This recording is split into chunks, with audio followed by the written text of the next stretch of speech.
রাজ্যের মাদ্রাসাগুলিতে শিক্ষক নিয়োগের পরীক্ষা হয়েছিল 14 বছর আগে, অর্থাৎ 2010 সালে বাম আমলে মাদ্রাসাগুলিতে গ্রুপ ডি পদে শিক্ষক নিয়োগের পরীক্ষা হয়। কিন্তু এখন 2024 সাল চলছে, এখনো পর্যন্ত যে 14 বছর পার হচ্ছে, সেই 14 বছরে কিন্তু যারা উত্তীর্ণ হয়েছিল তাদের এখনো পর্যন্ত নিয়োগ সম্পূর্ণ হয়নি এবং 14 বছর ধরে কোনো রকম কোনো নিয়োগ সম্পূর্ণ না হয় ইতিমধ্যে এই বিষয় নিয়ে কিন্তু কলকাতা হাইকোর্টে মামলা চলে। আমরা ইতিমধ্যে যে খবর পাওয়া যায়, যে সূত্র আছে, সেই সূত্র অনুযায়ী কিন্তু এখনো পর্যন্ত রাজ্যের মাদ্রাসাগুলিতে 3000 শূন্য পদ রয়েছে এবং সেই শূন্য পদগুলিতে 14 বছর ধরে কোনো রকম কোনো নিয়োগ নেই, যার জন্য কলকাতা হাইকোর্টে মামলা চলে এবং সেই মামলা কিন্তু বৃহস্পতিবারের সেই মামলায় দুই বিচারপতির ডিভিশন বেঞ্চে রাজ্যকে ভৎসনার মুখে পড়তে হয় এবং দুই বিচারপতির ডিভিশন বেঞ্চ কিন্তু সরাসরি জানিয়ে দেয় রাজ্যকে যে এই মাদ্রাসাগুলিতে পুনরায় যে নিয়োগ রয়েছে সেই নিয়োগের জন্য কিন্তু অতিরিক্ত কোনো সময় দেওয়া হবে না। অর্থাৎ বৃহস্পতিবার বিচারপতি হরিশ টন্ডন এবং বিচারপতি প্রসেনজিৎ বিশ্বাসের ডিভিশন বেঞ্চে কিন্তু এই মামলাটা ওঠে এবং সেই মামলায় কিন্তু এই দুই বিচারপতি এই নির্দেশ দেওয়া হয় যে রাজ্যকে এই নিয়োগের জন্য আর কোনো রকম কোনো অতিরিক্ত কিন্তু সময় দেওয়া হবে না। মূলত মামলাকারীদের আইনজীবী জানান যে বেশ কয়েক বছর ধরেই কিন্তু মাদ্রাসা সার্ভিস কমিশন এই নিয়োগ নিয়ে টানাবহাল করছে। অন্যদিকে মাদ্রাসা সার্ভিস কমিশন থেকে কিন্তু তারা আদালতে জানায়ছে তারা পুরনো যে নিয়োগ প্রক্রিয়া, সেই নিয়োগ প্রক্রিয়াকে কিন্তু সম্পূর্ণভাবে বাতিল করে দিতে চাইছে এবং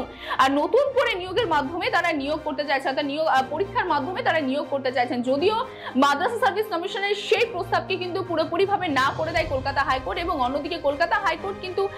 মাদ্রাসা সার্ভিস কমিশনকে সরাসরিভাবে জানিয়ে দেন যে অতিরিক্ত কোনো সময় দেওয়া হবে না এই 3000 শূন্য পদে নিয়োগের জন্য। আপনাদের জানিয়ে রাখি যে এর পাশাপাশি কিন্তু মামলাকারীদের আইনজীবীরা তারা এটাও জানান যে 2019 সালে কলকাতা হাইকোর্টের বিচারপতি রাজশেখর মান্না কিন্তু তিনি নির্দেশ দিয়েছিলেন 14 দিনের মধ্যে এই শূন্য পদে নিয়োগের জন্য, কিন্তু তা সত্ত্বেও সেই সময় কিন্তু সেই নির্দেশকে রাজশেখর মান্নার সেই নির্দেশকে কিন্তু চ্যালেঞ্জ করেছিল মাদ্রাসা সার্ভিস কমিশন এবং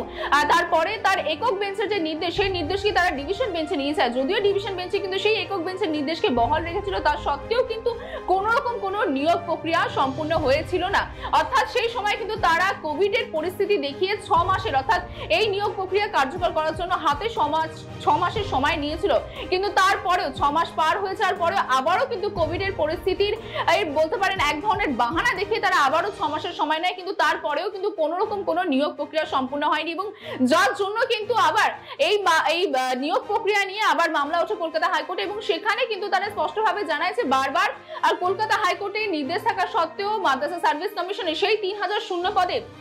যারা 2010 সালে তারা গ্রুপ ডিতে পাশ করেছিল, উত্তীর্ণ হয়েছিল, তাদের এখনো পর্যন্ত নিয়োগ হয়নি। আর যার জন্য কলকাতা হাইকোর্টের দুই ডিভিশন বেঞ্চের বিচারপতি তারা স্পষ্ট ভাষায় বলে দেন যে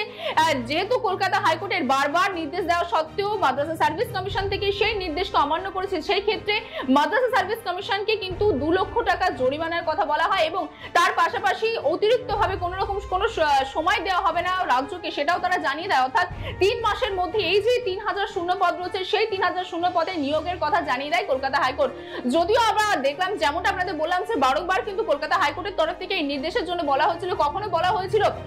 14 দিনের মাথায়, তো কখন আবার বলা হয়েছিল 6 মাস সময় নিয়ে আবার নিয়োগ প্রক্রিয়া করার জন্য, কিন্তু কোনোভাবেই কোনো রকম কোনো নিয়োগ হয়নি। অর্থাৎ 2010 সাল থেকে 2024 সাল পর্যন্ত কিন্তু টানা কোনো রকম কোনো নিয়োগ হয়নি মাদ্রাসাগুলিতে এবং আবারও নতুন করে কিন্তু কলকাতা হাইকোর্টের তরফ থেকে বলা হলো যে আগামী 3 মাসের মধ্যে সেই যে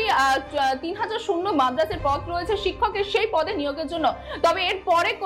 মাদ্রাসা সার্ভিস কমিশন কোন পথে হাঁটছে, তারা কি 3 মাসের মধ্যে সেই নিয়োগ সম্পূর্ণ করতে পারবে কিনা সেদিকে নজর থাকবে আমাদেরও।